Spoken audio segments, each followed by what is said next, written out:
एक समय की बात है। एक गांव में एक गुरु रहते थे जिन्हें खबर हो गई कि एक अन्य नगर में एक और विद्वान आए हुए हैं। वे अद्भुत ज्ञान के मालिक थे और आगे बढ़ने के लिए सबकी सहायता कर सकते थे। ये खबर सभी को बहुत पसंद आई और सभी लोग उस नगर में उनसे मिलने के लिए जूझने लगे। इन दो विद्वानों की राजा को पता चलते ही वहां का राजा उनसे बात करने के लिए अपने दरबार में बुला ले आए। राजा ने दोनों विद्वानों से अपने राज्य में ज्ञान का प्रचार करने का आग्रह किया। दोनों विद्वान ने राजा के आह्वान को स्वीकार किया और उन्होंने राजा के सामने आगे जाकर कहा, आपके सामर्थ्य के लिए हमें गर्व महसूस हो रहा है। महाराज, हम आपकी सेवा में हमारा सर्वोच्च कर्तव्य मानने के लिए तत्पर हैं। राजा ने खुशी से भरे होठों से कहा, तुम्हारे सामान्य भाषा में जनता को समझाओ। पहले विद्वान मुस्कुराते हुए बोले, अच्छा महाराज, हम आपके राज्य के राजा और प्रजा के बीच बातचीत को सुगम बना सकते हैं। राजा ने आश्चर्यचकित होते हुए कहा, मुझे बिल्कुल आश्चर्य हो रहा है कि तुम कैसे कर सकते हो। ये तो मेरे लिए।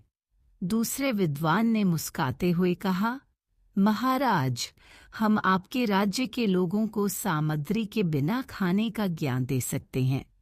राजा ने बहुत ही आश्चर्यचकितता से कहा, मैं ये सचमुच मानने में सक्षम नहीं हूँ। कृपया मुझे बताओ, तुम इस बात को कैसे संभव कर सकते हो। पहले विद्वान ने कहा, महाराज, हम विज्ञान का उपयोग करके एक ऐसा उपकरण बना सकते हैं जिससे हम राजा की मर्यादा के साथ बातचीत कर सकते हैं। यह उपकरण हमारे बहुत सारे प्रयोगों को सुलभ बना सकता है और आपके ग्रामीणों के बीच सामर्थ्य का निर्माण कर सकता है। दूसरे विद्वान ने कहा, महाराज, हम खाना खाने की जरूरत के बिना एक ऐसा प्रयोग बना सकते हैं जिससे खाने की जगह नहीं होती है। यह उपकरण आपके लोगों के लिए आरामदायक और स्वास्थ्यप्रद होगा।